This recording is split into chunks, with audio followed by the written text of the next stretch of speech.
परम पुरुष परम ब्रह्म जिनको कहते हैं तथा ब्रह्म स्वरूप आत्मा शुद्ध पुरुष जिनको कह रहे हैं, और वो चित्कृत संघात है। तो हमारे अंदर जो है आत्मा का भी निवास है, और ये जीवात्मा जो हो गया इसका भी है, और जो चराचर जगत में विराजमान ईश्वर है वो भी विराजमान है। तो फिर एक तो जीवात्मा तो भोक्ता हो गया, और अशुद्ध आत्मा जो है दृष्टा है। परमात्मा जो ईश्वर है उसका क्या रोल होगा? देखो क्या है, शुद्ध आत्मा दृष्टा नहीं है। शुद्ध आत्मा दृष्टा नहीं है वास्तव में देखा जाए तो। जब हम दृष्टा शब्द का अर्थ ये करते हैं कि दृष्टा मतलब देखने वाला, जब हम ये अर्थ करते हैं तो वो शुद्ध आत्मा दृष्टा नहीं है।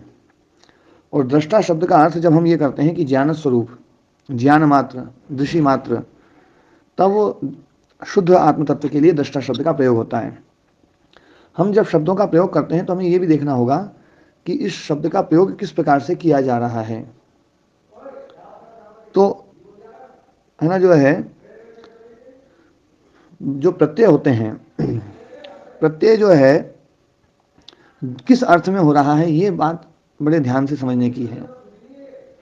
जैसे प्रमाण, प्रमाण का एक अर्थ निकलेगा करण में। करण में जब अर्थ निकालते हैं हम, करण साधन जब प्रत्यय होता है प्रपूर्वक मा धातु से और ल्युट प्रत्यय होता है, तो ल्युट प्रत्यय यदि करण अर्थ में है तो उसका अर्थ निकलेगा प्रमीयते अनेन इति प्रमाणम, जिसके द्वारा जाना जाता है वो है प्रमाण। तो वो हो गई इंद्रियां। तो प्रमाण शब्द इंद्रियवाची हो जाता है जब हम करण में प्रत्यय करते हैं। और वही प्रत्यय जब हम भाव में करते हैं, तो भाव में जब हम प्रत्यय करते हैं तो उसका अर्थ होगा, है ना, प्रमा एवं प्रमाणम। प्रमा मतलब ज्ञान मात्र ही प्रमाण है। ज्ञान और प्रमाण दोनों में देखो लुट प्रत्यय है, ज्ञान। तो ज्ञान का अर्थ होता है जो जाना जाता है वो भी ज्ञान है, और ज्ञायते अनेनिति ज्ञानम, जिसके द्वारा जाना जाता है वो भी ज्ञान है। जब हम ज्ञायते अनेनिति ज्ञानम करेंगे तो ज्ञान शब्द इंद्रियवाची होगा, इसलिए ज्ञानेंद्रियां बोलते हैं। इंद्रियों को हम क्या बोलते हैं? ज्ञानेंद्रियां। ज्ञान इंद्रियां हैं ये, इनके द्वारा जाना जाता है, इसलिए ज्ञान इंद्रियां हैं। और एक ज्ञानेंद्रियों के द्वारा ज्ञान जाना जाता है, वो जो ज्ञान शब्द है वो भाव प्रत्यय वाला है ना, मतलब धात्वर्थ कोई बोलता है, अवबोध मात्र। तो है ना, जो है इसी प्रकार से दृष्टा में यदि त्रिश प्रत्यय कर्ता में लाते हैं तो दृश्य क्रिया का जो कर्ता है, दृश्य क्रिया का जो कर्ता है वो दृष्टा कहलाएगा। तो कर्तृत्व जो है वो शुद्ध आत्म तत्व में नहीं है। इसलिए दृष्टा शब्द जो है ना, जब हम कर्ता अर्थ में लाते हैं तो उसका अर्थ निकलेगा कि आत्मा जो प्रत्यानुपश्य हो गया है, जो है ना बुद्धि का प्रतिसंवेदी हो चुका है, वो प्रतिसंवेदी जो पुरुष है वो प्रतिसंवेदी पुरुष दृष्टा है। और जब वृत्ति रहित अवस्था होगी तो वही दृष्टा स्वरूप में स्थित हो जाएगा। तो दृष्टा का दृष्टित्व समाप्त हो जाए और स्वरूप अवस्था हो जाए, ये कर्ता अर्थ में प्रत्यय करेंगे जब हम, ये अर्थ निकलेगा। तो वहां पर दृष्टा वास्तव में दृष्टा नहीं होता है, वो उपदृष्टा होता है। दृश्य समीप में है इसलिए उसको वो उपदृष्टा बन गया है। तो ये तो दृष्टा कर्ता अर्थ में हो गया। और दृष्टा शब्द में त्रिच प्रत्यय भाव में करें, भाव में आता नहीं है त्रिच प्रत्यय जल्दी से, लेकिन चूंकि जो है जब दिखाई देता है कि हम भाव में अर्थ करते हैं, क्योंकि निरुक्तकार यास्क जो है किसी भी शब्द में कोई सा भी प्रत्यय जो है ना किसी भी अर्थ में घुमा देते हैं वो। तो वो जो है जब वो त्रिच प्रत्यय कर्ता अर्थ में करने की बजाय भाव में करते हैं तो दृष्टा शब्द का अर्थ होता है ज्ञान मात्र। तो ज्ञान मात्र होगा तब वो दृष्टा शब्द शुद्ध आत्म तत्व को कहेगा। हाँ जी, आयुष्मान हो। आज आपकी काम की चीज थी, निकल गई। तो दृष्टा जो है, हाँ हाँ, दृष्टा शब्द में त्रिच प्रत्यय भाव साधन रहेगा तो दृष्टा शब्द का अर्थ निकलेगा ज्ञान मात्र। और जब दृष्टा में त्रिच प्रत्यय होगा, कर्ता अर्थ में होगा, तो अर्थ होगा उसका देखने वाला। तो आत्म तत्व के लिए जब दृष्टा शब्द कर्ता में अर्थ आता है तो दृश्य की समीपता के कारण से उसमें उपदृष्टित्व धर्म आ जाता है। और वो उपदृष्टित्व धर्म जो आता है वो प्रतिसंवेदी पुरुष में आता है। जो पुरुष बुद्धि के साथ में संयुक्त हो गया है, संघातात्मक पुरुष हो गया है, अहंकार युक्त पुरुष हो गया है, उस पुरुष में दृष्टित्व धर्म आता है। ये त्रिश प्रत्यय में कर्ता में लेते हैं जब। तो और भाव साधन करेंगे तो भाव साधन, रिकॉर्डिंग तो हो रही है। हाँ रिकॉर्डिंग हो रही है जी महाराज। है ना। जैसे मैंने कहा था ज्ञान शब्द यदि करण में अर्थ करेंगे तो ज्ञान शब्द केवल इंद्रियों को कहेगा। ज्ञान मतलब इंद्रियां, जिससे जाना जाए। ज्ञायते अनेनिति ज्ञानम, जिसके द्वारा जाना जाता है वो है ज्ञान, वो है इंद्रियां, ज्ञानेन्द्रियां। और ज्ञान शब्द जो भाव में प्रत्यय करेंगे तो ज्ञान का अर्थ होगा केवल ज्ञान मात्र, है ना, बोध। तो वो जो है जब बोध और ज्ञान मात्र जो होगा तो उसका अर्थ होगा वृत्ति रूप। भाव प्रत्यय का क्या मतलब होता है? भाव प्रत्यय केवल धात्वर्थ को बोलता है। धात्वर्थम वदति भाव प्रत्यय। भाव प्रत्यय केवल धात्वर्थ को बताता है, जो धातु का अर्थ है। धातु का अर्थ जो है, ज्या का अर्थ है जानना, ज्या अवबोधने, अवबोधन, जानना, वो है ज्या। जैसे हम बोलते हैं ना जो ना प्रमा, प्रमा मतलब ज्ञान, बोध, बोध मतलब ज्ञान, गमन, गमन मतलब गति मात्र, गति मात्र, गति, गति में भी जो ना तीन प्रत्यय ना भाव में है। गति मतलब गति करने वाला गति नहीं है, गति जहां हो रही है वो गति नहीं है। गति मतलब केवल गम धातु का जो अर्थ है क्रिया मात्र, ठीक है ना। जी तो ये है भाव प्रत्यय। भाव प्रत्यय केवल धात्वर्थ को बतलाते हैं, बस धातु का अर्थ मात्र बतला देंगे और कुछ नहीं बतलाएंगे। आप भाव प्रत्यय का मतलब महाराज जी साधारण भाषा में जहाँ से चीज शुरू हुई है, नहीं, केवल धात्वर्थ, केवल क्रिया, धात्वर्थ केवल क्रिया। हाँ नहीं, जैसे ज्ञान में आई ना क्रिया पहले वहां से शुरू हुई, वो यही ऐसा कहना चाह रहे हो कुछ? नहीं, ज्ञान, ज्ञान मतलब बोध, केवल बोध, ज्ञान मतलब बोध। और जब करण में अर्थ होगा, लिट प्रत्यय करण में होगा तो इसका अर्थ होगा ज्ञायते अनेनिति ज्ञानम, वो साधन, ज्ञान का साधन जो है उसको ज्ञान कहा जाएगा जब करण में अर्थ होगा। जैसे गति शब्द है, गति मतलब केवल गति, केवल गमन। अब गमन जो है वो हो रही है, कहां से शुरू हुई उससे कोई मतलब नहीं है, केवल गमन। एक व्यक्ति जा रहा है तो हम देख रहे हैं उसमें गति है, उसमें एक क्रिया है, वो जो क्रिया जो है ना उस क्रिया मात्र को गति कहा जाएगा। और यदि करण में अर्थ करण में प्रत्यय कर दें तो जिसके द्वारा गति होती है उसको गति शब्द कहेगा। फिर वो पैरों को कहेगा, पैरों को कहेगा, वाहन को कहेगा, है ना। जैसे वाहन जिसके द्वारा ढोया जाता है वो है वाहन, तो वहां पर करण में है। तो करण में प्रत्यय होता है, भाव में प्रत्यय होता है, इसके द्वारा हम जो है ना किसी भी वाक्य के अर्थ को ना समझते हैं और निकालते हैं। तो दृष्टा शब्द जो ना यहाँ पर कर्ता अर्थ में नहीं है, ध्यान देने वाली बात है। आत्मा के लिए जो दृष्टा शब्द है वो दृष्टा शब्द भाव प्रत्यय है। दृष्टा मतलब दृषि मात्र, केवल ज्ञान मात्र, देखने वाला अर्थ नहीं है, क्योंकि आत्मा में क्रिया नहीं है, आत्मा निष्क्रिय है। निष्क्रिय पुरुष, अकर्ता पुरुष, पुरुष अकर्ता है, पुरुष निष्क्रिय है, इसलिए है ना देखने वाली क्रिया उसमें कैसे संभव हो सकती है। तो दृष्टा शब्द का अर्थ होगा ज्ञान मात्र। लेकिन यदि हम कर्ता में अर्थ करते हैं, कर्ता में प्रत्यय करते हैं तो इसका अर्थ होगा देखने वाला। फिर वो देखने वाला आत्मा कौन होगा? वो आत्मा वो होगा जो प्रतिसंवेदी है, जीव के साथ में, बुद्धि के साथ में, जिसका उपाधि भेद, उपाधि के द्वारा जो अभिन्न हो चुका है, उपाधि के द्वारा जो युक्त हो चुका है, उपाधि युक्त, तो वो हो गया है दृष्टा।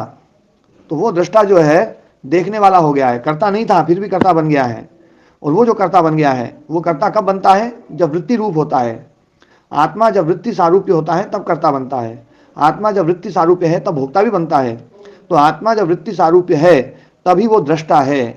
और वो दृष्टा जब वृत्ति रहित अवस्था होती है, वृत्ति जब रुकती है, वृत्ति जब निरुद्ध होती है, तो ना योगश्चित्त वृत्ति निरोधा, चित्त की वृत्तियों का निरोध ही योग है।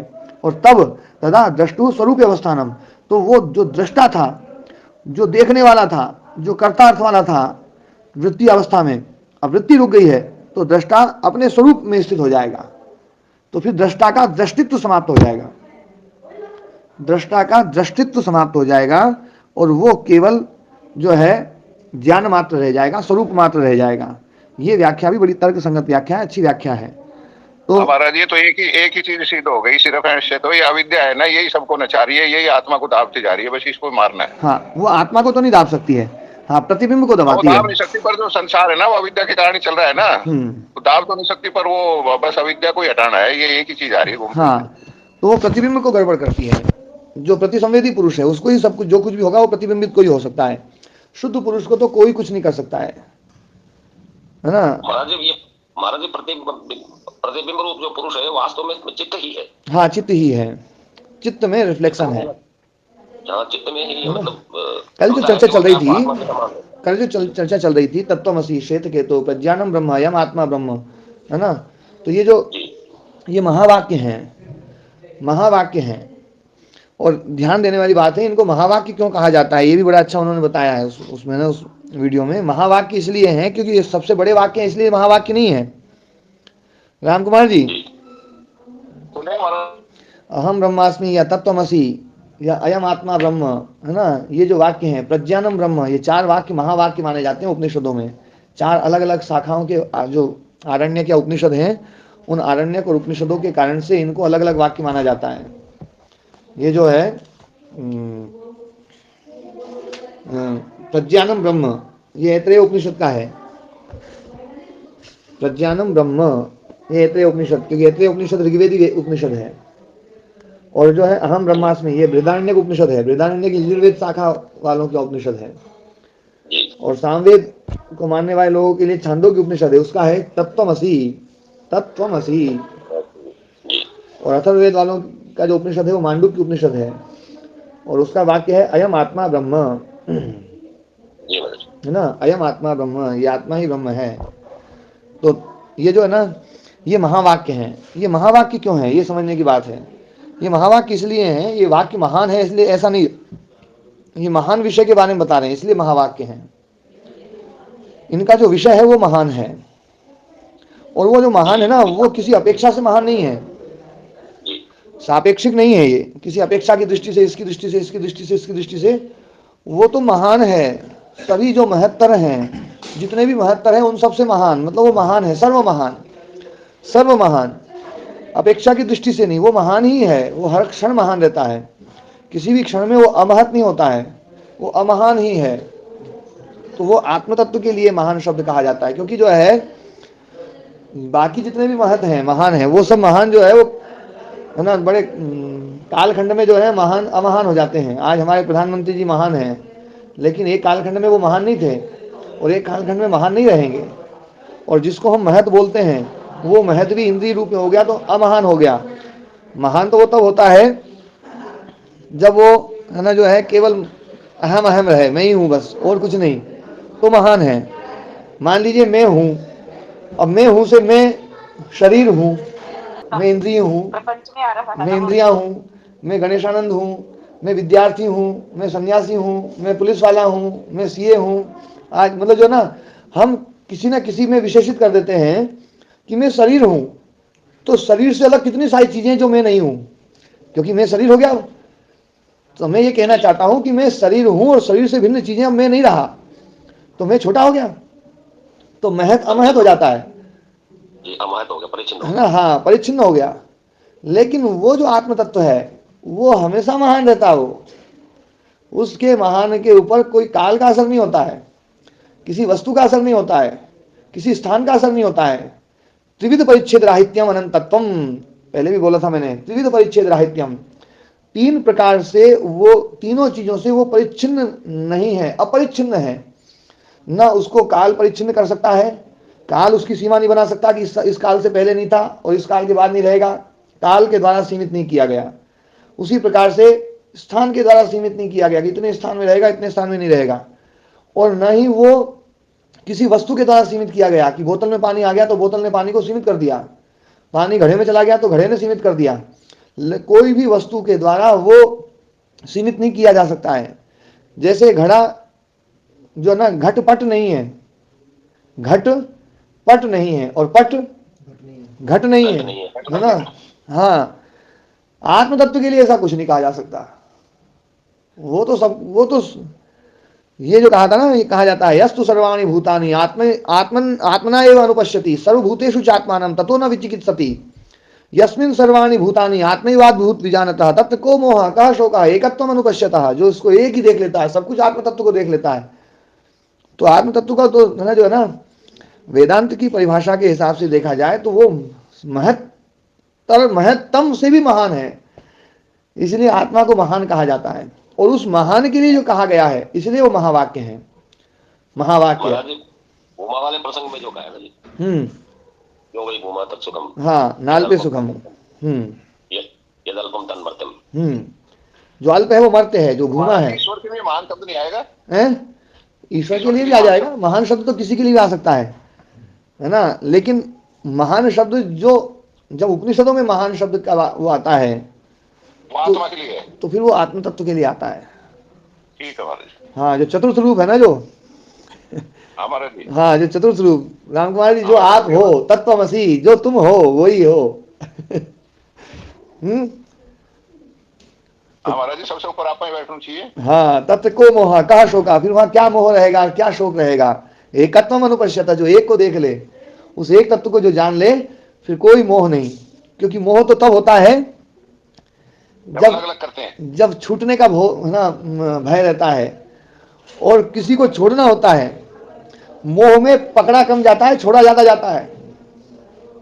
हमारा जी ठीक बात है, लगता उल्टा है कि हम पकड़ रहे हैं बड़ी। हाँ, पकड़ रहे हैं, पर वास्तव में मोह में, जो व्यक्ति मोह में रहेगा वो एक दो को पकड़ेगा। और बाकी सारा संसार छूट, बाकी सारे छूट जाएंगे, है ना। जो बच्चों के मोह में है उसको कुछ बच्चे लगेंगे अपने, और जो बच्चों के मोह में नहीं उसको सारे बच्चे अपने लगेंगे, है ना। तो जो ज्यादा को छोड़ देता है वो मोह में है, और जो सब कुछ को एक देख रहा है वो तो क्या मोह में जाएगा, क्या शोक में जाएगा। उसके लिए कौन मर सकता है, कौन जिंदा हो सकता है। क्या गजब की बात है, ये दर्शन बड़ा अद्भुत है। इस दर्शन में महाराज जी, मोह तो ऐसा लग रहा है कि जैसे हम अमीर से, मतलब सबसे बड़े अमीर होते हुए जानबूझ कर कंगाल होना चाह रहे हैं। कंगाल होना नहीं चाह रहे, हो ही गए। कंगाल हो ही गए, सही कह रहे हो, कंगाल हो गए। ये बात जो ना, जब मैंने चित्त के रूप में समझाई थी, महत्त्व के बारे में समझाई थी, कि हम कितने छोटे होते जा रहे हैं। मैं विद्यार्थी हूँ, है ना, तो बाकी विद्यार्थी से अलग में नहीं हूँ। मैं जवान हूँ तो जवान से अलग में नहीं हूँ। मैं बूढ़ा हूँ, बूढ़े से अलग में नहीं हूँ। मैं सन्यासी हूँ, सन्यासी से अलग में नहीं हूँ। हम किसी न किसी एक उपाधि में हम जीते हैं। तो हम महान थे, लेकिन उपाधियों के कारण से अमहान हो गए, छोटे हो गए। उपाधि में आते ही छोटे हो जाएंगे, छोटे हो गए, है ना। यही तो प्रपंच है। इतनी बड़ी उपाधि हो, हाँ, यही तो प्रपंच है। यही प्रपंच है, यही विस्तार है। और ये जो विस्तार है, हम इसको विस्तार बोलते भले ही हैं, पर वास्तव में ये जो विस्तार है ये छोटा हो रहा है। ये छोटा हो रहा है, बढ़ नहीं रहा है। विस्तार में अपन ये सोचते हैं बढ़ रहा है।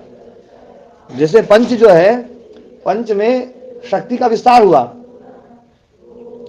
संविधान प्रदत्त जो शक्तियां हैं, वो संविधान प्रदत्त शक्तियां, अपने संविधान में कितनी शक्ति है कि वो सबको बांट रहा है, वो बांट रहा है। तो उसने अंतिम तक पहुंचाया है, अंतिम तक शक्ति को पहुंचाया है। तो पंच जो है ना, पंच तक शक्ति पहुंची है, ये विस्तृत हुई शक्ति। लेकिन पंच शक्तिशाली नहीं है। जहां विस्तार है, अंतिम विस्तार है, वहां शक्ति कम हो गई है, कम होती जाएगी और कम होती जाएगी, है ना। जो शक्ति प्रधानमंत्री में है वो शक्ति उससे नीचे वालों में नहीं है, और जो नीचे वालों में वो उससे नीचे वालों में नहीं है, और जो उससे नीचे वालों में है उससे नीचे वालों में नहीं है। कलेक्टर तो पता नहीं कितना नीचे आएगा, और कलेक्टर के नीचे पता नहीं कितने हैं, और है ना। तो वास्तव में देखा जाए तो विस्तार जो होता है, वो विस्तार के साथ में अल्पता आती है। इसलिए प्रपंच जो है ना, ये जो ना, ये अल्प है। इसलिए इस प्रपंच को अल्प कहा गया है वेदांत में, इसको मर्त्य कहा है ना। वो मूल रूप जो है ना, वही महान है, वो आत्म तत्व महान है। मैं वास्तव में जो ना आत्म तत्व की चर्चा जब करता हूं तो मुझे ऐसा लगता है कि इसकी चर्चा तो किए जाओ। और जब भी आत्म तत्व की चर्चा करूंगा तो कुछ नई चीज लेकर के आऊंगा। वो नई चीज आती है, वो है ही ऐसी, आत्मा है ही ऐसी। और फिर भी यूं सब बता बुतू करके ऐसा लगता है कि उसको तो कुछ कहा ही नहीं जा सकता है। आत्मा को तो कुछ कहा ही नहीं जा सकता है। और जो कुछ भी आत्मा के विषय में कह रहे हैं वो आत्मा से बार बार ही घूम रहे हैं। हाँ, एक बात और समझने की है। जब हम आत्म तत्व की तरफ देखते हैं, जो कल चर्चा जो रिकॉर्डिंग नहीं हो पाई उसकी कुछ बातें जो ना इसमें रिकॉर्डिंग कर देते हैं, कि तत्वमसि। तो यहां पर दो पदार्थ हैं, तत् और त्वम। तत् और त्वम, असि मतलब हो, त्वम मतलब तुम हो, और तत् मतलब वह, तुम वही हो, तुम वह हो। वह कौन? वो ईश्वर, है ना। तुम वो हो। अब यहां पर तत् शब्द ईश्वरवाची है, त्वम शब्द जीववाची है। तो ये ईश्वर और जीव, ये जो रूप है, ये क्या रूप है? कल अपन ने इस पर चर्चा करी थी कि ये सोपाधिक रूप है। सोपाधिक रूप मतलब उपाधियों से युक्त। जो उपाधि युक्त रूप होगा वो असली रूप तो नहीं होगा,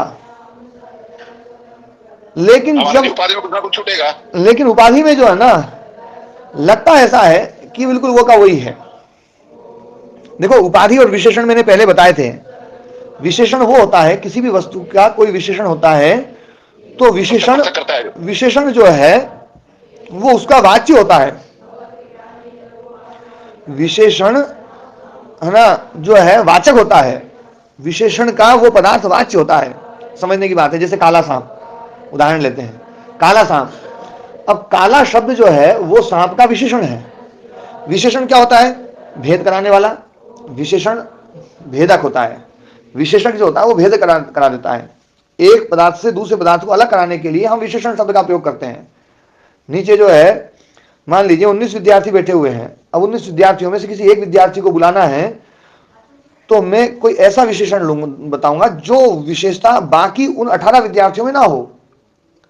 मैं बोलूंगा भैया सबसे लंबे विद्यार्थी को ले आओ, तो सबसे लंबा विद्यार्थी, तो वो जो है, अब लंबा जो शब्द है, सबसे लंबा शब्द जो है वो उस सबसे लंबा शब्द ने उस विद्यार्थी को दूसरे विद्यार्थियों से अलग कर दिया। यह है भेदक, भेद करा दिया, भिन्न करा दिया। 10 सांप है, उसमें एक काला है और अपन काले सांप से बचना है भैया। तो काला सांप जो है ना, काला शब्द जो है ना, उस काले शब्द ने उस सांप को दूसरे सांपों से अलग करा दिया। तो विशेषण जो होता है वो भिन्न भेद कराता है, पर भेद कराने के साथ साथ वो विशेषण शब्द उसका वाचक होता है। काला शब्द उस सांप को कहेगा भी, लंबा शब्द उस विद्यार्थी को कहेगा भी, क्योंकि वो ना जो है वाचक है और वो वाच्य है। लेकिन कुछ शब्द ऐसे होते हैं जो दूसरों से अलग भी करा देते हैं पर उसके वाचक नहीं होते हैं, कभी वाचक बन ही नहीं सकते हैं। जैसे घटाकाश, घड़े के अंदर जो आकाश है वो आकाश ना जो है ना घटाकाश शब्द के द्वारा कहा जाता है। घड़े के अंदर जो आकाश है वो घटाकाश है। तो घटाकाश दूसरे आकाश से अलग कर दिया हमने। तो दूसरे आकाश से इस आकाश को अलग किया है, वो किस शब्द ने किया है? घट ने किया है। आकाश तो ये भी और आकाश तो वो भी है। जैसे सांप ये भी है, सांप वो भी है, लेकिन काला शब्द ने इस सांप को उस सांप से अलग किया है। ऐसे ही इस आकाश को उस आकाश से अलग करने वाला जो वो है घट शब्द। पर क्या घट शब्द कभी आकाश को कह सकता है? क्या आकाश में कभी घट धर्म आ सकता है?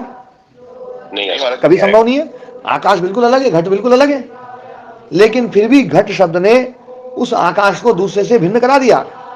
तो भेदक तो है, वो भेदक तो है, लेकिन उसका वो वाचक नहीं बन सकता, वाच्य वाचक संबंध नहीं हो सकता है। इसी प्रकार से हमारा जो चित्त है, उस चित्त से जो व्यावृत्त आत्म तत्व है, उस चित्त से जो व्यावृत्त जो आत्म तत्व है, वो आत्म तत्व जीवात्मा शब्द के द्वारा व्यवहित किया जाता है, जीवात्मा शब्द के द्वारा कहा जाता है। और वो जीवात्मा शब्द उस आत्मा से इस आत्मा को अलग भी कर देता है, लेकिन ये जीव शब्द कभी भी आत्मा का वाचक नहीं बन सकता है। हाँ, भारत जी समझ में आ गया, बहुत सुंदर समझ में आ गया। जीवात्मा आज समझ में आई है पूरी तरह से, बहुत बढ़िया। तो जीवात्मा शब्द मतलब जो है कभी भी आत्मा का वाचक नहीं बनेगा, लेकिन ऐसे ईश्वर भी नहीं बनेगा। ऐसे ईश्वर भी नहीं बनेगा। क्या गजब बात बोल दी है। ईश्वर भी सोपाधिक शब्द है। अब इन दोनों उपाधियों को हम अलग कर दें, जैसे एक घटाकाश है, एक कमंडल आकाश है, एक मठाकाश है, एक पटाकाश है, एक ना मुखाकाश है, मुख में भी आकाश है। ये सारे आकाश अलग अलग हैं, लेकिन तत्वता देखा जाए तो इनमें सब में उपाधि भेद है। उपाधि भेद है, भेद आकाश में नहीं है, भेद उनकी उपाधियों में, उपाधियों में है। आकाश तो एक ही है, और जो एक ही है ना वही एक हो सकता है। तत्वमसि श्वेत केतु है, श्वेत केतु तू वही है, तो तू वही है, ये बात कही जा रही है। तो उपाधि हटा करके कही जा रही है। जब उपाधि हटा दी जाएगी ना, तब तू वही है। और उपाधि लगा करके बोलेंगे तो सब अलग अलग है ही। ध्यान देने वाली बात है, ईश्वर और जीव कभी भी एक नहीं हो सकते हैं सोपाधिक रूप में, निरुपाधिक रूप में ही एक हो सकते हैं। इसलिए निरुपाधिक रूप में जब आत्म तत्व को जो व्यक्ति देखता है, वही ये वाक्य बोल सकता है तत्वमसि। जो आत्म तत्व को देखता है, उपाधि हटा करके देखता है, वही ये बोल सकता है अहम ब्रह्मास्मि। जो आकाश घट को नहीं देखता है, वही आकाश ये बोल सकता है कि मुखाकाश भी मैं ही हूं, मुखाकाश भी मैं ही हूं, और जो सोपाधिक रूप से देखता है कि मैं ब्रह्म, और राम कुमार जी भी देखें कि मैं ब्रह्म, तो अपनी जो चर्चा चल रही थी कि मैं यूं सोचूं कि मैं ब्रह्म हूं, और प्रदीप व्यास जी सोचे कि मैं ब्रह्म हूं, राम कुमार जी सोचे मैं ब्रह्म हूं, तो फिर तो ब्रह्म कई हो जाएंगे। हाँ, फिर वो ब्रह्म ने ब्रह्म को मारा, वो ही आ जाएगा, वो तो बड़ा गड़बड़ हो जाएगा।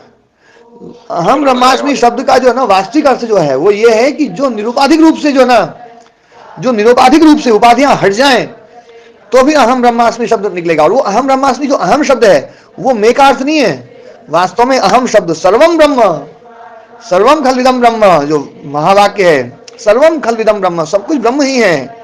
और जब वो वाक्य निकलता है आत्मा, सब कुछ आत्मा ही है, यस्तु सर्वाणि भूतानि आत्मा एव भूत विजानता, सब कुछ, सारे भूत सब कुछ जो है ना वो आत्मा ही है। तत्व को मोह कहा शोका एकत्वम अनुपश्यतः, ये श्रुति जो है ना महाराज जी, मतलब वेद जो है, ये यदि वास्तव में देखा जाए इसका जो ना जो परारूप है ना, परारूप देखा जाएगा तो बिल्कुल ना वेदांत की तरफ जाएगा, अद्वैत की तरफ चला जाएगा। मैं तो आप ये बताओ, जो ऋषि दयानंद जी की मान्यता है वो सटीक बैटरी नहीं बैटरी? अरे वो तो बिल्कुल सटीक है महाराज जी, सटीक बैटरी है महाराज जी, घबराओ मत ना, सटीक बैटरी उसको तो मैं कभी खत्म नहीं करूंगा। देखो व्यावहारिक रूप तो वही है ना, हाँ, पर ये व्यावहारिक रूप जो है ना, उस व्यावहारिक रूप से आगे एक पारमार्थिक रूप भी है, उसको समझना है बस। मैं तो केवल तत्वमसी है ना जो ना वो वाक्य के ऊपर चर्चा चल रही थी, तब मैं इस बात को बोल रहा हूं कि जो उपाधियां हैं, उपाधियों के कारण से हम जो है ना जीवात्मा शब्द का प्रयोग करते हैं, उपाधियों के कारण से हम परमात्मा शब्द का प्रयोग करते हैं। और ये जितनी भी उपाधियां हैं, एक उपाधि को छोड़ करके, जो परमात्मा रूप जो उपाधि है, ईश्वर रूप जो उपाधि है, उस उपाधि को छोड़ करके बाकी जितनी भी उपाधियां हैं वो सारी की सारी उपाधियां अविद्याकृत हैं। और चूंकि अविद्या परिणामी है, तो अविद्या परिणामी होने के कारण से ये उपाधि भी परिणामी है, और ये उपाधि जो परिणामी है तो इसलिए जीवात्मा परिणामी है। और जीवात्मा परिणामी होने के कारण से कभी वो सुखी होता है, कभी वो दुखी होता है, कभी वो राग में आता है, कभी वो द्वेष में आता है, कभी वो कर्म करता है, कभी वो कर्ता होता है, कभी वो भोक्ता होता है, सब कुछ होता है। ये सब कुछ जो भी रूप हो रहा है वो अविद्या के कारण से हो रहा है, अविद्याकृत है। और अविद्या को इतना हल्के में नहीं लेना चाहिए कि अविद्या बहुत हल्की चीज है, अविद्या वास्तव में बहुत गजब की चीज है। इस संसार को हम अविद्या के द्वारा ही समझ सकते हैं। इस संसार को मृत्यु रूप कहा है, अविद्या मृत्युम तीर्था, अविद्या के द्वारा ही हम इस संसार को, मृत्यु को पार कर सकते हैं। बिना अविद्या को जाने तो पार ही नहीं कर सकते हैं, है ना। जो लोग ये कहते हैं कि जो है मैं तो जो है अविद्या को जाने बगैर जो अहम ब्रह्मस्मि कहते हैं ना, वही परेशानी का कारण है। जो ये सोचते हैं कि अविद्या को छोड़ करके तो अपन विद्या ही विद्या में लगेंगे बस, तो उसके लिए वेद कहता है कि अंधन तमः प्रविशन्ति ये अविद्याम उपासते, घोर अंधकार में जाते हैं जो केवल अविद्या की उपासना करते हैं। और ततो भूय इव ते तमः ये उ विद्यायाम रताः, और उनसे भी ज्यादा भयंकर अंधकार में वो जाते हैं जो अविद्या को स्वीकार नहीं करते हैं, केवल विद्या में लगे रहते हैं। क्या गजब बात कह दी। तो इसलिए जो है ना, इसलिए विद्या और अविद्या दोनों को जानना पड़ेगा। विद्याम च यस्तद वेदो भयम सह, जो दोनों को जानता है, अविद्या को भी और विद्या को भी जानता है ना। अविद्या मृत्युम तीर्था, अविद्या के द्वारा वो मृत्यु को पार करता है, और विद्या अमृतम अश्नुते, विद्या के द्वारा वो अमृतत्व को प्राप्त करता है। तो ये बात जो है ना समझ में आ जाए। मैं कहीं कभी भी, हाँ जी शायद इसीलिए इस उपनिषद को पहला उपनिषद बनाया है। हाँ, मूल आधार यही से चलेगा। जी जी, ये तो विद्या के साथ साथ अविद्या को भी पहले महत्व देना पड़ेगा, तभी विद्या समझ में आएगी।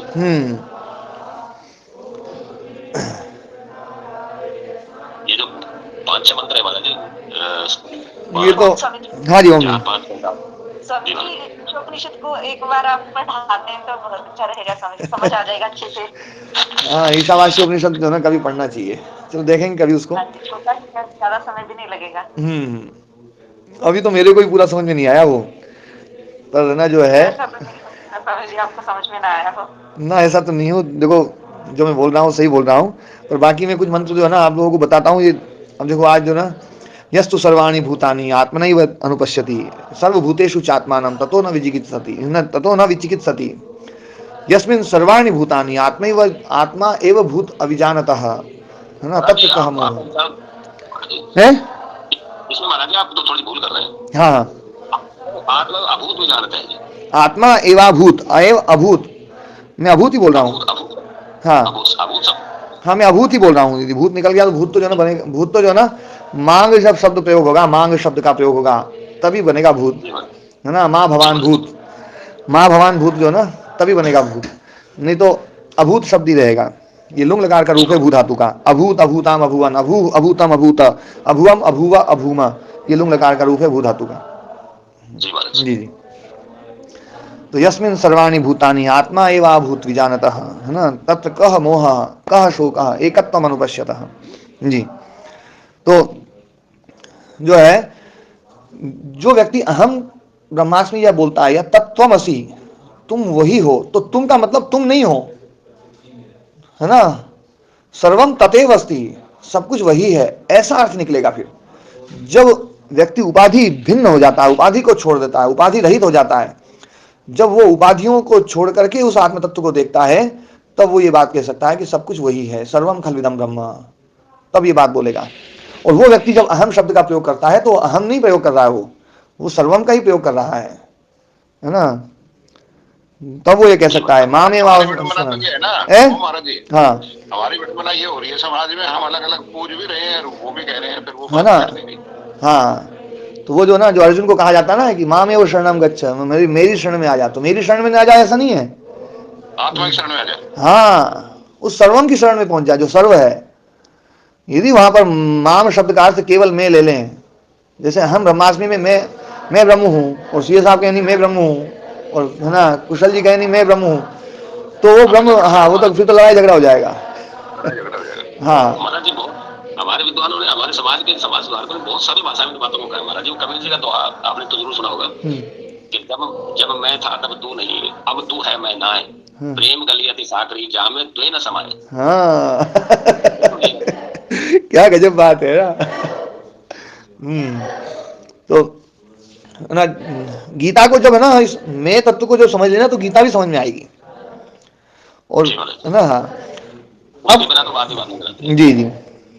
और इसके अलावा देखो, कल अपनी जो चर्चा चल रही थी ईश्वर के विषय को लेकर के, सोपाधिक जो रूप मैंने बताया कि सोपाधिक रूप जो है ना, कि एक ही ईश्वर है जो है ना अविद्याकृत होना नहीं है, उसका अस्तित्व जो है वो ज्ञानकृत है, वो ज्ञानकृत जो ना, और वो अनंत है, वो है ना जो है ना निरतिशय सामर्थ्य वाला है। उसका ज्ञान ऐसा है जिसमें कुछ है ना जोड़ा नहीं जा सकता, जिसमें से कुछ घटाया नहीं जा सकता है। जोड़ा तब जाएगा जब कुछ कमी होगी, घटाया तब जाएगा जब कुछ खराब होगा, है ना। उसमें कुछ खराब नहीं है उसका, है ना जो है ना ज्ञान, इसलिए उसको निरतिशय ज्ञान बोला गया है। उसमें बल ऐसा नहीं है कि कभी कम हो, उसमें बल ऐसा नहीं है कि कभी उसमें बढ़े, कि बढ़ेगा तब जब उसमें कभी कमी रह जाए, कम तब होगा जब कोई कमी आ जाए। उसका बल एक जैसा रहने वाला, उसका ज्ञान एक जैसा रहने वाला, उसका सामर्थ्य एक जैसा रहने वाला। तो वो जो है ना ऐसा ईश्वर, वो ईश्वर एक है। ये दर्शन जो हमारे दर्शन हैं वो सारे के सारे एकेश्वरवाद दर्शन हैं, एक ही ईश्वर को मानने वाले हैं।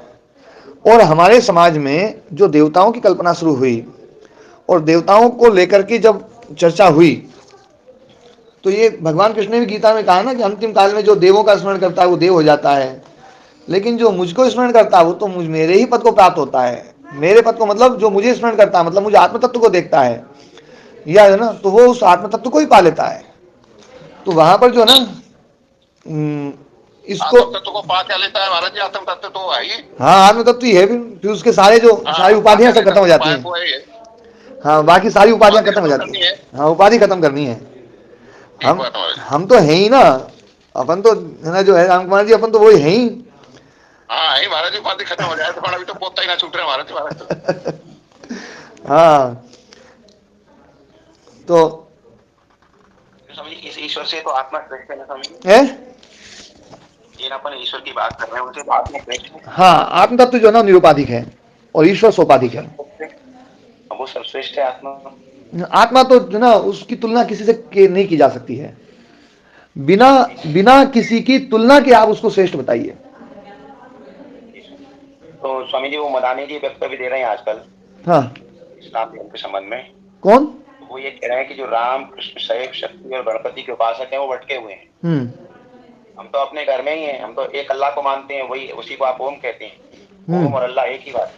देखो क्या है, जो ओम और अल्लाह की बात है, तो है ना, जो है इसमें एक बात समझने की है। ओ महाराज जी। हाँ, मैं अभी समझाता हूँ, रुको, आप मत बोलो। प्रदीप जी, आप हमारे आश्रम में आओ, और हमारे आश्रम में आओ और आपके बारे में किसी को बोलूं कि ये कौन है, तो जो आपको नहीं जानता है वो आपके बारे में ये भी नहीं बोल सकता है कि ये प्रदीप जी हैं, जो है ना, या ये प्रदीप जी नहीं है ये भी नहीं बोल सकता है। ये है और ये नहीं है, ये दोनों ही चीजें तभी बोली जा सकती है जब वो उसको जानता है। ठीक बात है ना। अल्लाह और ओम, वो लोग बोल रहे हैं जो ओम को नहीं जानते, केवल अल्लाह को जानते हैं, या जो केवल ओम को जानते हैं, अल्लाह को नहीं जानते हैं, उन लोगों ने ओम और अल्लाह को एक माना है। वही लोग ईश्वर अल्लाह तेरो नाम इधर भी हैं, मतलब यूं नहीं कि केवल मुसलमानों में ये बात बोली गई है, अपने हमारे इधर भी जो इस बात को बोल रहे हैं लोग कि ईश्वर अल्लाह तेरो नाम, सब है ना, सबको सन्मति दे भगवान, और ये सब जो ना कि भाई एक है, वो कौन लोग बोल रहे हैं? जो अल्लाह को नहीं जान रहे हैं। वो ईश्वर को तो जान रहे हैं लेकिन अल्लाह को नहीं जानते वो, और वो लोग अल्लाह को जानते हैं पर वो ओम को नहीं जानते हैं। वो लोग बोल रहे हैं अल्लाह और ओम एक है। असली विवेचन तो वो करेगा जो ओम के स्वरूप को भी, जो ओम के बारे में बताने वाले शास्त्र हैं उनको पढ़ेगा, और जो अल्लाह के बारे में बताने वाले हैं उस अल्लाह को भी जो पढ़ना पढ़ लेगा, दोनों को पढ़ ले, फिर वो व्यक्ति ये कहे भैया हाँ ये दोनों एक ही हैं, तब बात मानने योग्य रहेगी। आप कुरान को यदि आप पढ़ेंगे अल्लाह के बारे में, मतलब कुरान में अल्लाह के बारे में पढ़ेंगे, तो उनका अल्लाह तो है ना बहुत ही मतलब बड़ा पक्षपाती और बड़ा वो है ना, जो है वो तो बहुत छोटा हो, तो मनमोजी है। कुरान है महाराज जी मेरे पास, मैं पढ़ता हूँ कुरान को, है ना। इसलिए है ना ये बात जो ना, ये बात तब घटित नहीं हो सकती है, क्योंकि मैं इस तरफ नहीं जा रहा हूँ। देखो, आपकी जो समस्या है वो ये है कि यदि हमने मतलब राम को ईश्वर नहीं माना, कृष्ण को ईश्वर नहीं माना। देखो, मैं तो जो है ना यहाँ पर जो गीता को पढ़ा रहा हूँ, गीता में अहम की जो व्याख्या है वो मैंने अभी करी। उस अहम की व्याख्या को सर्वोच्च पद पे बैठा करके व्याख्या करी मैंने। वहां पर वासुदेवा सर्वम, तो वासुदेवा सर्वम वो कौन वासुदेव है? जिस वासुदेव को अहम तत्व का बोध हो चुका है, जिसको आत्म तत्व का बोध हो चुका है, वो वासुदेव यहाँ पर बोल रहा है कि हाँ वासुदेवा सर्वम। वो वासुदेव क्या, वो ना प्रदीप व्यास को भी हो जाए ना तो प्रदीप व्यास भी ये बोलेगा प्रदीप व्यास सर्वम, है ना। वो गणेशानंद को हो जाए तो गणेशानंद भी ये बोलेगा गणेशानंद सर्वम। वो किसी को भी हो जाए, वो आत्म तत्व का बोध जो ना वहां पर वो उपनिषदों में है। उपनिषदों में बादरायण जी बोल रहे हैं, है ना, कि मैं वही हूँ। बादरायण ना बोले कोई जानने आया, बोले मैं किसको जानूं, है ना, आत्म तत्व को जानना है। बोले आत्म तत्व को जानना है तो बादरायण को जान ले बस। बादरायण ने अपने आप को जो जाना है। तो वो ये जो वाक्य हैं, इन वाक्यों का अर्थ हम समझें।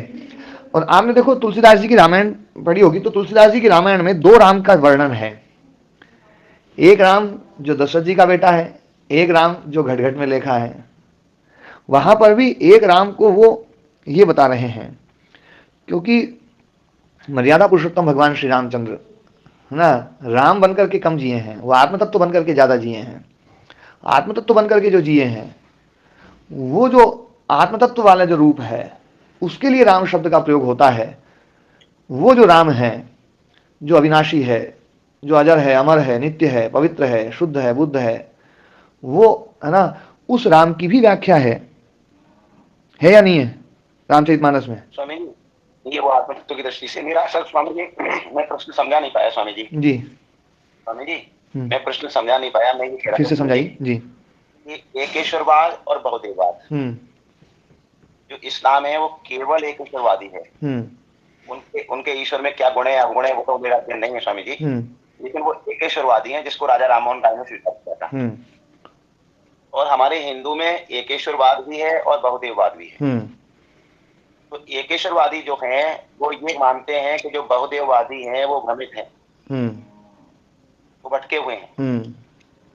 उस संबंध में उसका बयान था जी। तो मैं बस वही मेरा थोड़ा कंफ्यूजन है कि जो भगवान के अनेक नाम तो स्वीकार करेंगे, लेकिन अनेक जो रूप है, चाहे वो ब्रह्मा जी का अलग रूप दर्शाया, विष्णु का अलग दर्शाया, शिव जी का अलग दर्शाया, उन रूपों की स्वीकारोक्ति एकेश्वरवादी मानते नहीं है स्वामी जी। तो मैं थोड़ा सा बोलूं एक बार, फिर आप अपने प्रश्न को फिर समझाना। आप थोड़ा सा ना, मैं एक कुछ चीज बोलना चाह रहा हूं, उसके बाद में फिर आप थोड़ा सा आगे बढ़ोगे तो ज्यादा अच्छा रहेगा। फिर आप अपने प्रश्न को समझाना। मैं एक बात समझाता हूं। देखो, ज्ञान की प्रोसेस क्या है? ज्ञान की प्रोसेस जो है ना, क्या है? अहम घटम जानामि, अहम घटम जानामि। अब इसमें जो है मैं घट को जानता हूं, तो घट जो है, घट का क्या रूप है? घट जो है ना, यहां पर प्रमेय है। प्रमेय मतलब जो जानने योग्य है। घट प्रमेय है, जो जानने योग्य है। उस जानने योग्य घट को आप जान रहे हैं, तो आपको घट ज्ञान हुआ। तो अब यहां पर घट ज्ञान हुआ, लेकिन इसके साथ में यदि आपने कहा कि अहम सुंदरम घटम जानामि, मैं सुंदर घट को जानता हूं, तो यहां पर जो प्रमेय है क्या केवल घट है? केवल आपने घटत्व को जाना है या सुंदरत्व को भी जाना है? हाँ जी प्रदीप जी, दोनों को जानेंगे तभी तो आप ही बोलोगे, तभी आप बोलोगे कि है ना, घट ज्ञान और सुंदरत्व ज्ञान, सुंदर ज्ञान, ये दोनों ही जानोगे तब आप बोलोगे सुंदरम घटम जानामि अहम, तभी बोल सकते हो, नहीं तो नहीं बोल सकते आप, है ना। इसी प्रकार से अहम एकम ईश्वरम जानामि, तो मैं एकत्व को भी जानता हूं और ईश्वरत्व को भी जानता हूं। जब ईश्वरत्व को भी जानूं और एकत्व को भी जानूं, तब वहां पर मैं ये बोल सकता हूं कि हम एकम ईश्वरम जानामि।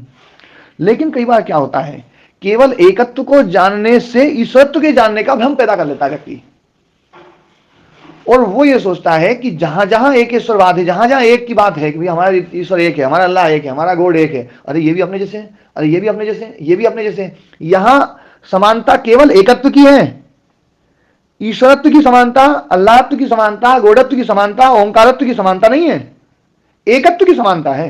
यही कष्ट का कारण है महाराज जी, यही कष्ट का कारण है। तो हम जो है ना, यदि विवेचना करें तो विवेचना केवल एकत्व पर ही नहीं करें, एकत्व के साथ में उसका जो स्वरूप है उस पर भी चर्चा करें।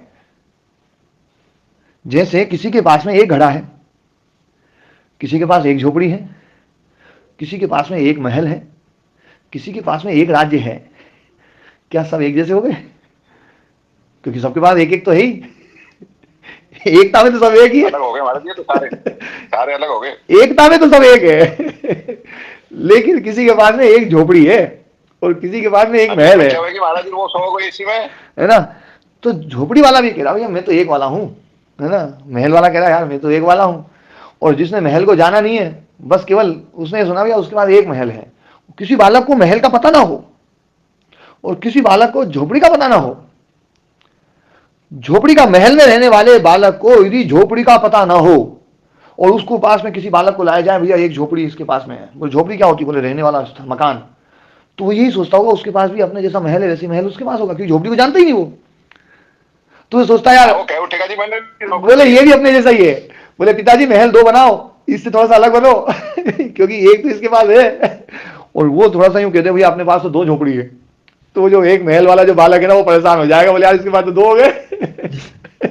ये भ्रम हमारे पास में तब होता था जब हम छोटे थे और हमारी एक बहन थी। तो मामा जी जैसे कई बार 5 का नोट देके जाते थे, तो 5 का नोट देके जाते थे, तो हमारी बहन जो ना 1-1 रुपए के 2 नोट लेकर के, और ये कहती थी कि मेरे पास में 2 है 1-1 रुपए के 2 नोट, और वो तेरे पास तो एक ही है। और वो थोड़ी देर में समझा देती थी कि तुम कंगाल हो और मैं ज्यादा अमीर हूं। और फिर ऐसा भ्रम पैदा करके, और भ्रम पैदा करके और वो हमसे बदलवा लेती थी 5 का नोट ले लेती थी और 1-1 के नोट 2 हमें दे देती थी। ये क्यों होता था भ्रम?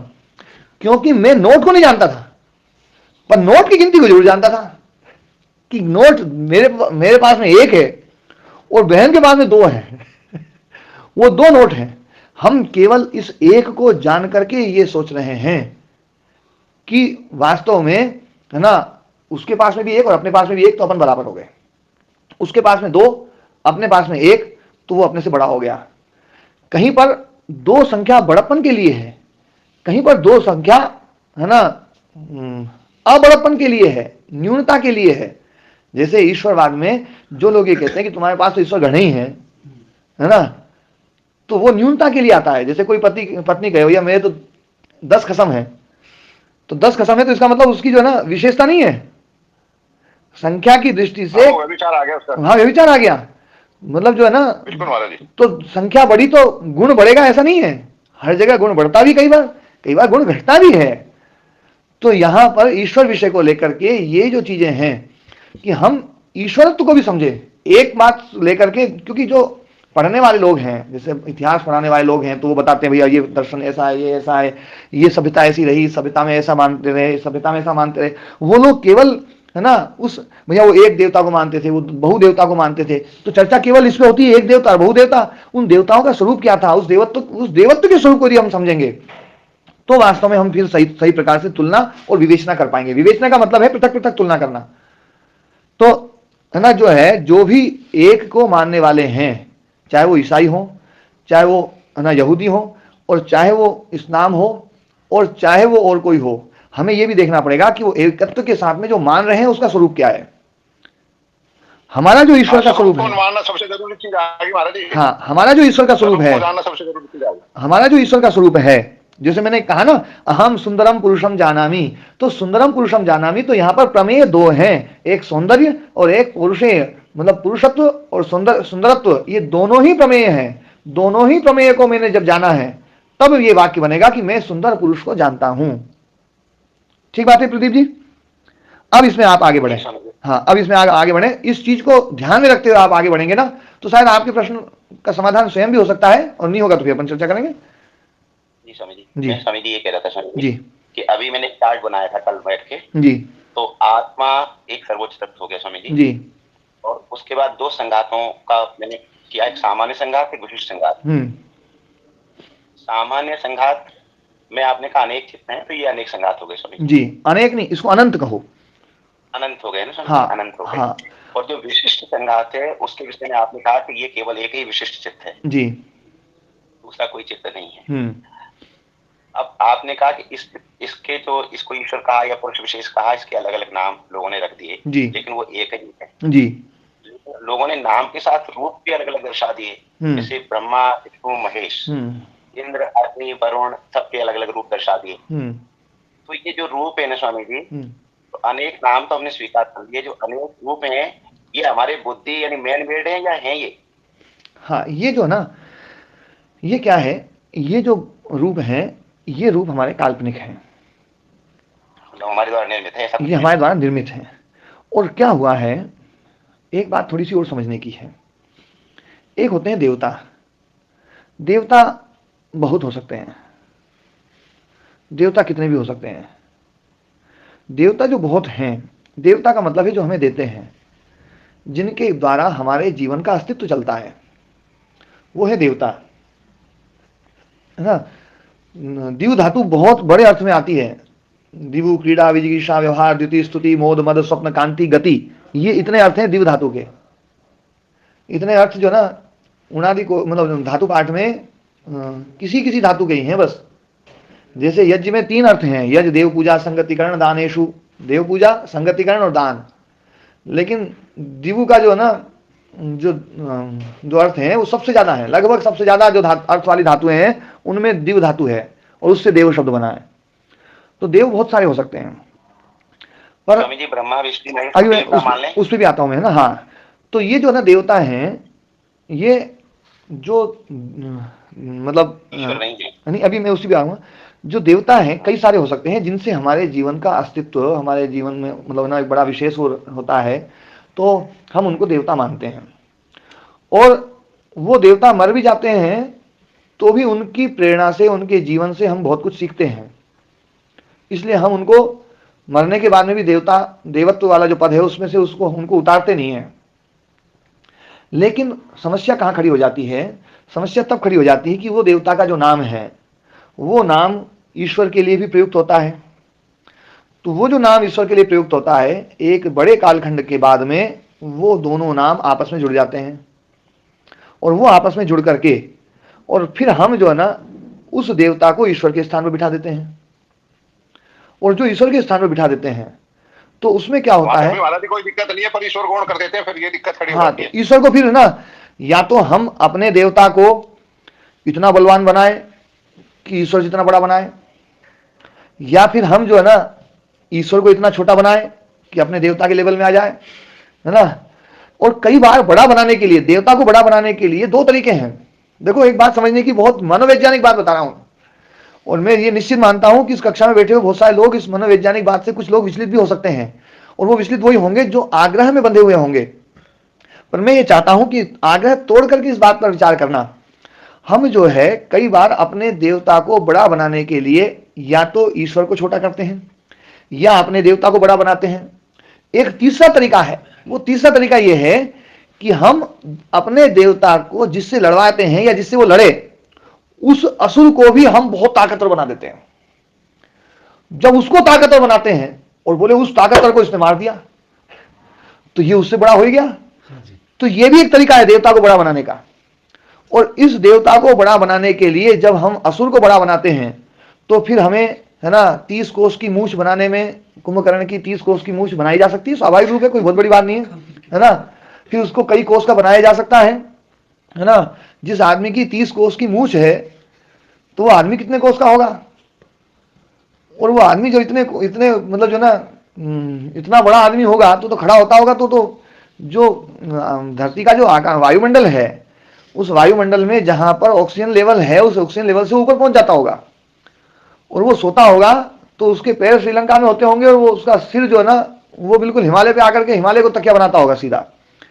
और ये बात भी बड़ी समझ में आती है, पर उसके बाद में ये बात समझ में नहीं आएगी कि वो जब सोच वोच करता होगा तो वो तो है ना एक बड़े बड़े पहाड़ बनाता होगा है ना। लेकिन अब है ना जो है, अपने को इससे कोई मतलब नहीं, अपने को इससे मतलब है कि अपने देवता को अपने को बड़ा बनाना है, तो इसलिए उसको इतना बड़ा बनाया है, इतने बड़े को ठोका है, देखो इतने बड़े को पीट दिया है, और इतने बड़े को गिरा दिया है, इतने बड़े को मार दिया है। तो निश्चित रूप से अपना देवता बहुत बड़ा है।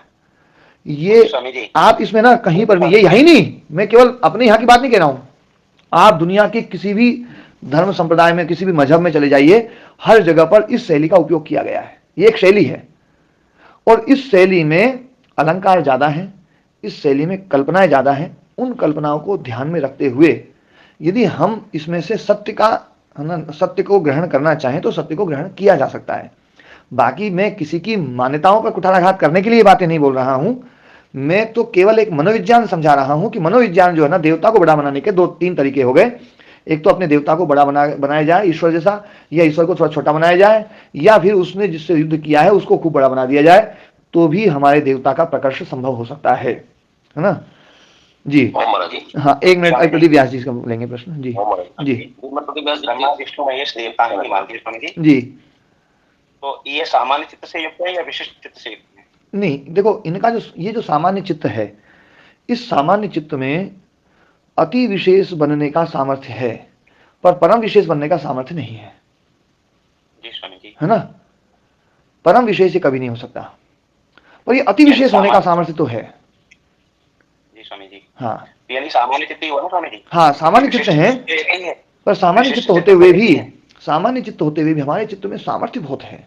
इतना सामर्थ्य है कि वो योगेश्वर बन सकते हैं, वो मर्यादा पुरुषोत्तम बन सकते हैं, है ना। वो पूरे संसार का नेतृत्व कर सकते हैं, पूरे संसार में बदलाव ला सकते हैं, वो अधर्म को खत्म करके धर्म की स्थापना कर सकते हैं। वो ये घोषणा कर सकते हैं कि जब जब अधर्म ना हो बढ़ेगा तो मैं उस अधर्म का नाश करूंगा, मैं धर्म की स्थापना करूंगा, धर्म संस्थापनार्थाय संभवामि युगे युगे, वो ये घोषणा कर सकते हैं। ये जो ना इस चित्त में ये सामर्थ्य हो सकता है। और एक बात और भी जो ना, हाँ सामान्य चित्त भी होगा। एक बात और बोलना चाहता हूं प्रदीप जी, भगवान कृष्ण को हम परम चित्त बनाएं और एक सामान्य चित्त बनाएं, दोनों में भगवान कृष्ण की महिमा किसमें ज्यादा है? इस हमारे चित्त महाराज जी, अरे उनको बोलने दो जी।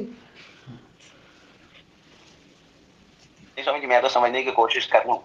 हाँ, इसको समझना है। मैं ये समझने की कोशिश कर रहा हूँ कि भगवान राम है, कृष्ण है, ब्रह्मा विष्णु महेश जो भी है, फिर वो सामान्य चित्त से युक्त है, और एक ईश्वर है वो केवल विशिष्ट चित्त से युक्त है। हाँ, तो अगर वो सामान्य चित्त से युक्त है तो एक सामान्य व्यक्ति भी भगवान राम, भगवान कृष्ण सब बनने की क्षमता रखता है। मैं वहां तक पहुंच रहा हूँ। हाँ, वहां तक तो पहुंच रहे हैं, पर अब मैं जो ना उससे आगे की एक बात बोल रहा हूं, क्योंकि आपकी श्रद्धा या किसी और की श्रद्धा का मैं खत्म नहीं करना चाहता हूं, और मैं श्रद्धा को बढ़ाने के लिए एक बात बोल रहा हूं कि भगवान कृष्ण को यदि हम परम चित्त मान लें तो वो उसमें है ना ज्यादा महिमा है उनकी, या उनको सामान्य चित्त मान लें तो ज्यादा महिमा है?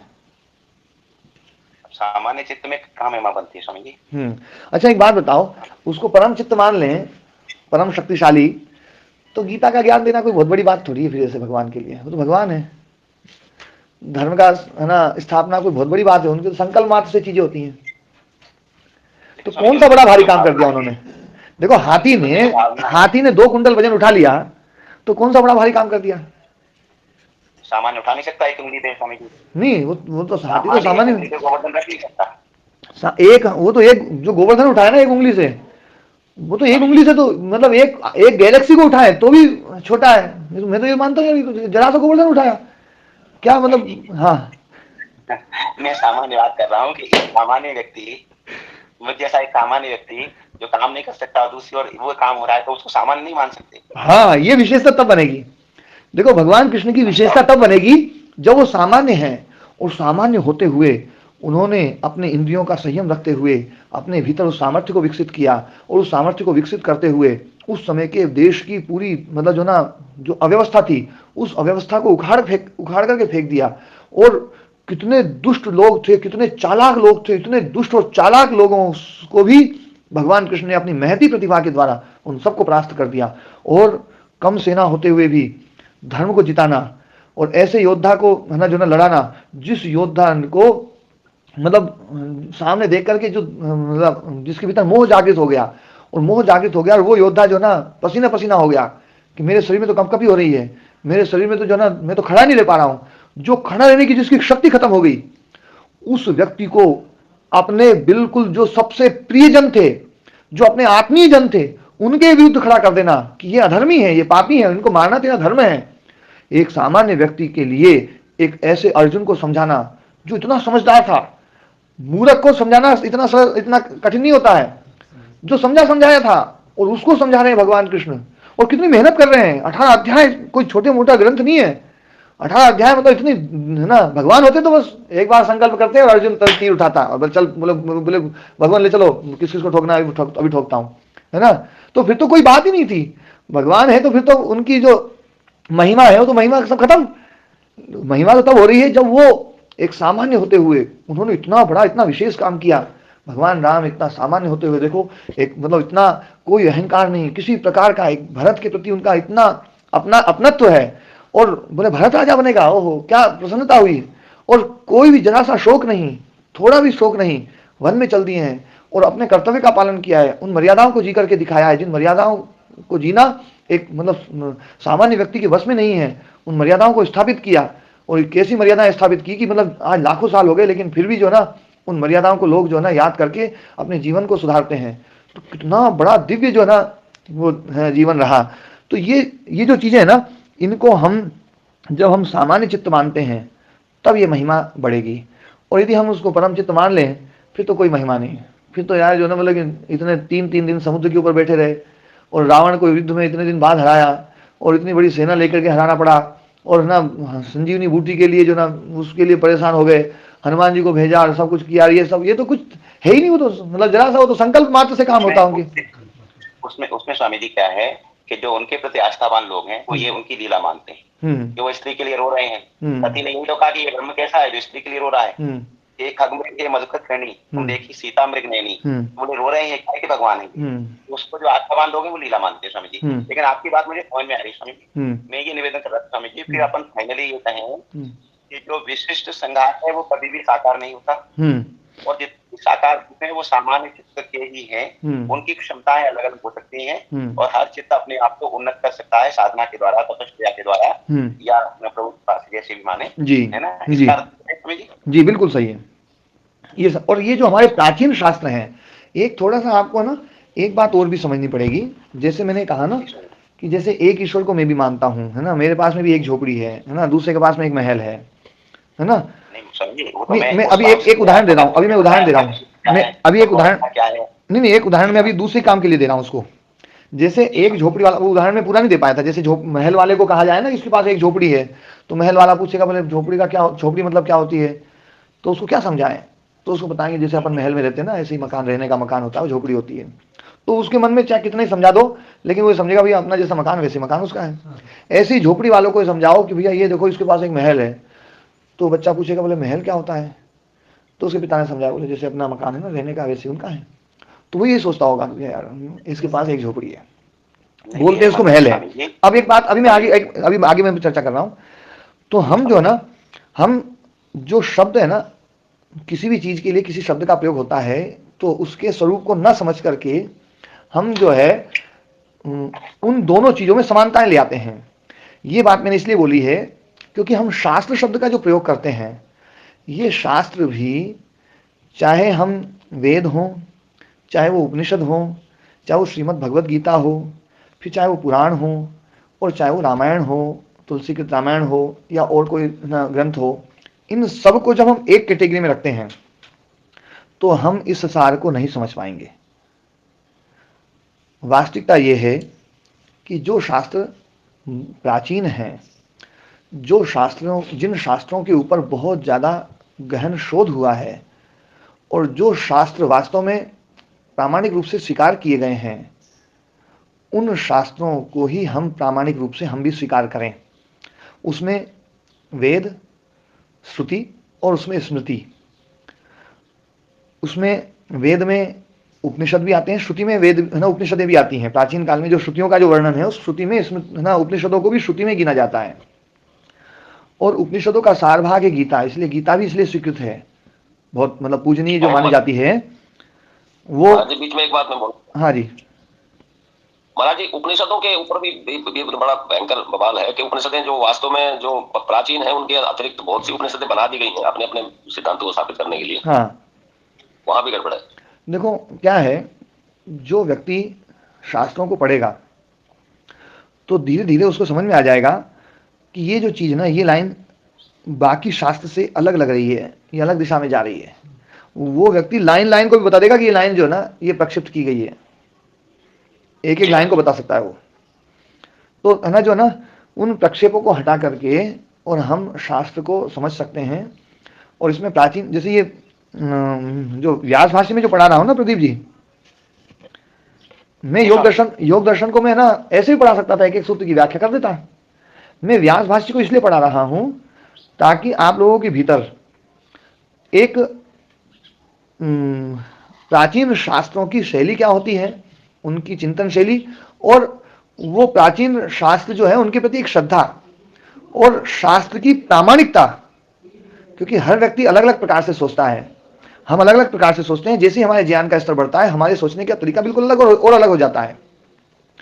और मैं ये चाहता हूं कि मैं स्वयं का कोई वो नहीं दूं कि मेरा कोई वो बताऊं या ये है ना जो ना मेरा मत है, तो मेरा मत है ना कोई मानने वाला नहीं है, मानने योग्य भी नहीं है।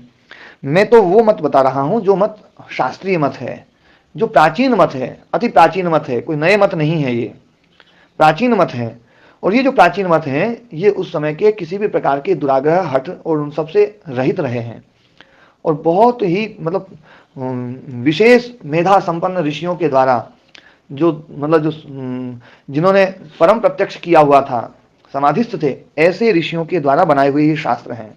इसलिए इन शास्त्रों की एक एक पंक्ति जो है ना वो वास्तव में ना अनुकरणीय, मानने योग्य है। हम उसमें प्रश्न चिन्ह लगाएं ऐसा मतलब वो होता है। लेकिन फिर भी ये शास्त्र इस बात के लिए स्वीकृति देते हैं कि हमारी पंक्ति को फिर भी वेद के अनुसार, श्रुति के अनुसार जरूर तोलो, श्रुति के अनुसार। क्योंकि श्रुति जो है ना वो है ना स्वतः प्रमाण है, ये सब परतः प्रमाण है, तो श्रुति के अनुसार तोला जाए। हाँ, मेरे प्रश्न तो स्वामी जी क्या है अपनी समझ विकसित करने के लिए हैं। बस एक ही चीज मेरे समझ में नहीं आ रही थी स्वामी जी। सामान्य संघात स्वामी जी चिंतन के द्वारा आकार भी हो सकता है, निराकार भी हो सकता है, एक रूप भी धारण कर सकता है, अनेक रूप भी धारण कर सकता है स्वामी जी। ये तो योग दर्शन से ही प्रमाणित हो गया जी। योगियों के विषय में कहा जाता है कि वो एक साथ दो रूपों में रह सकते हैं।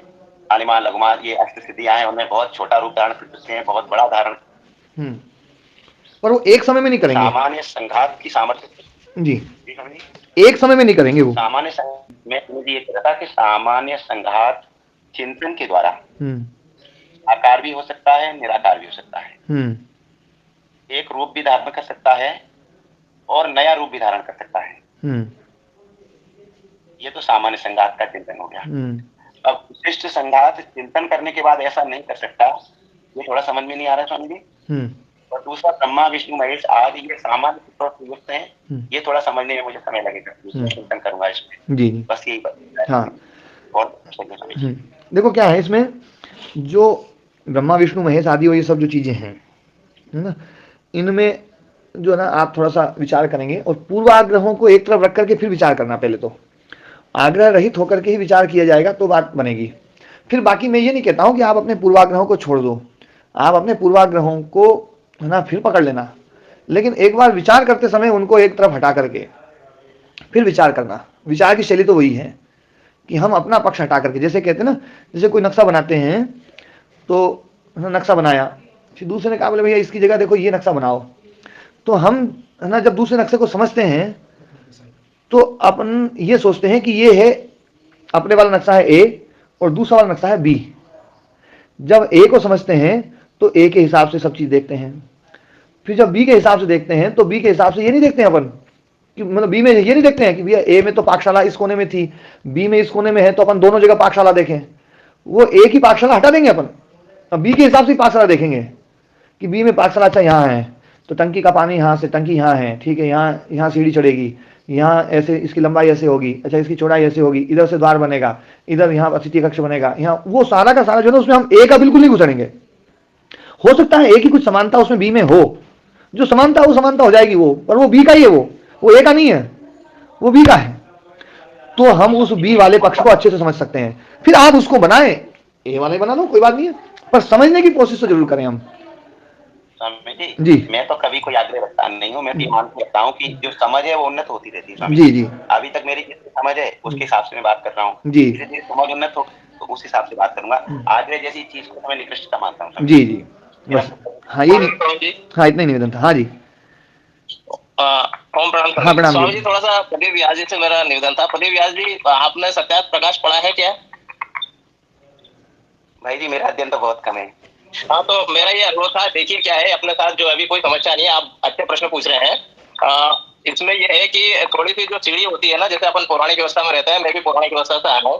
पौराणिक व्यवस्था में जो है थोड़ा सा जो चीजें ये सुनेंगे अपन, क्योंकि ये तो बहुत ही उच्च कोटि का प्राचीन शास्त्रों का जो वर्णन कर रहे हैं स्वामी जी, तो आप मेरा अनुरोध है कि आप एक बार सत्यार्थ प्रकाश पढ़ें। तो उससे क्या है कि जो ईश्वर का जो बहुत जो अनेक रूप है वो आपको एक रूप में जो है वहां से समझ आएगी, बहुत सारी चीजें आएगी, समझ में आ जाएगी।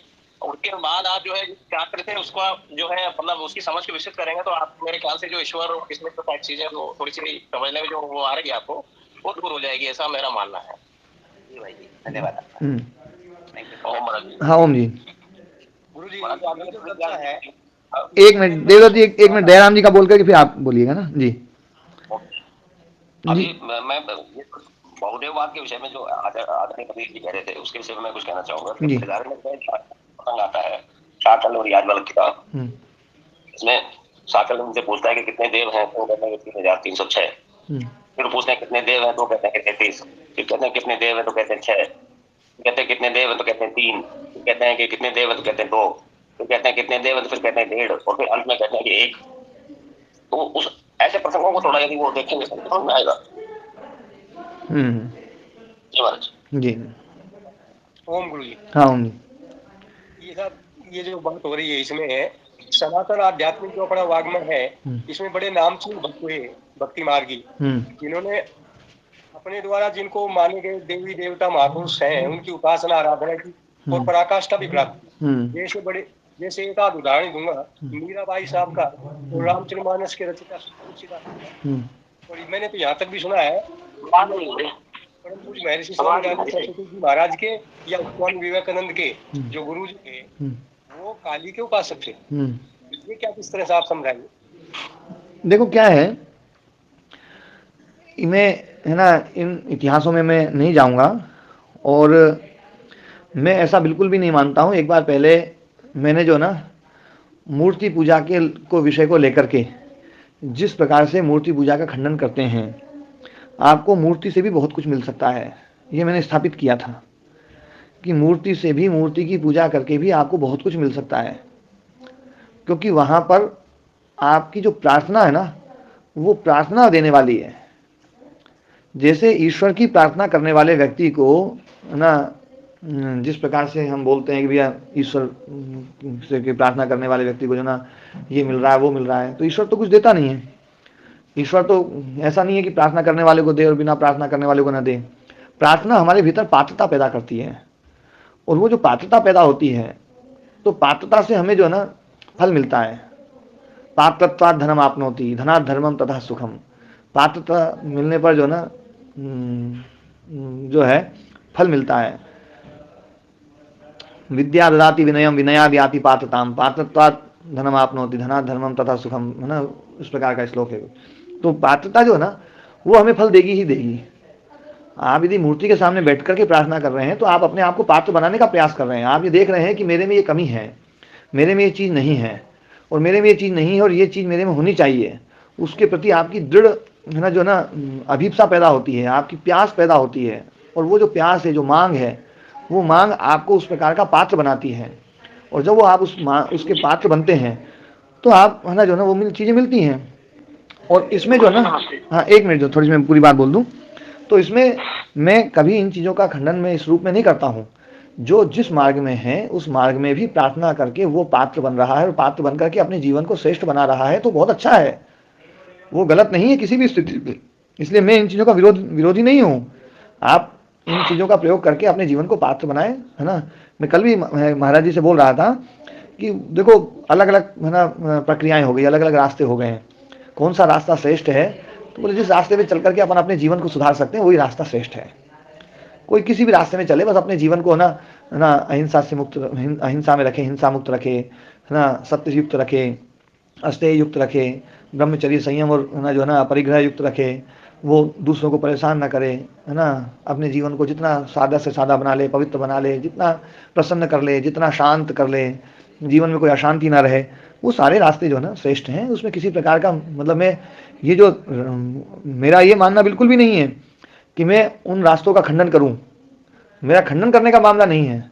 हाँ, मैं केवल अभी ईश्वर का स्वरूप आया था तो ईश्वर के स्वरूप को मैं जरूर समझा रहा हूँ, और ईश्वर के स्वरूप को मैं समझाऊंगा इसलिए क्योंकि जो है ना आप उन रास्तों को भी समझने का प्रयास करें जिन रास्तों के बारे में ऋषियों ने चर्चा करी है। लेकिन आपको लगता है कि हाँ इस रास्ते में चलने से कुछ अच्छा फायदा है तो चल देना, नहीं लगता है तो जो रास्ते में अपन चल रहे हैं और जिसमें अपना सुधार हो ही रहा है तो वो रास्ता भी कोई गलत थोड़ी है, चलते रहो उसमें।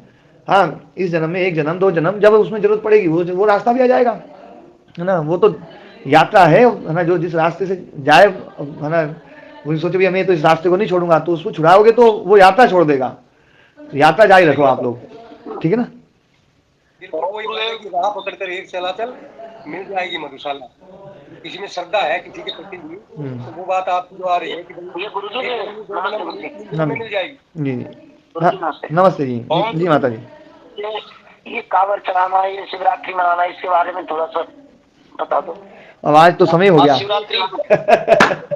आज समय हो गया शिवरात्रि जो है ना, तो आज तो सच्चे शिव की चर्चा करी है ना।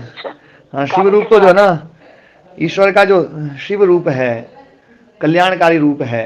निरुक्त में देखो है ना प्रदीप जी, कांवड़ कैसे आते हैं? हाँ निरुक्त है ना प्रदीप जी। हाँ स्वामी जी।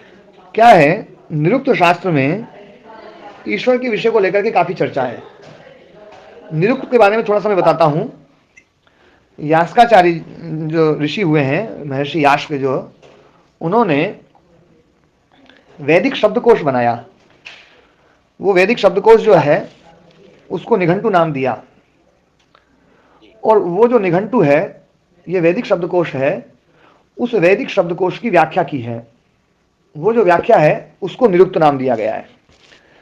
तो वो जो निरुक्त नाम दिया गया है तो उसमें ये बताया गया है कि ईश्वर के अलग अलग रूपों की चर्चाएं वेद में की गई है। तो ये चर्चाएं कैसे क्या है, तो वहां पर ये बात बताई गई कि ये जो चर्चाएं हैं ये ईश्वर की, जो ये नाम लिया गया, मान लीजिए शिव नाम लिया गया, तो ईश्वर की एक शक्ति, उस शक्ति को ध्यान में रख करके, जो सबका कल्याण करने वाली उस शक्ति का ध्यान में रख करके उसका नाम शिव रूप दिया है ना।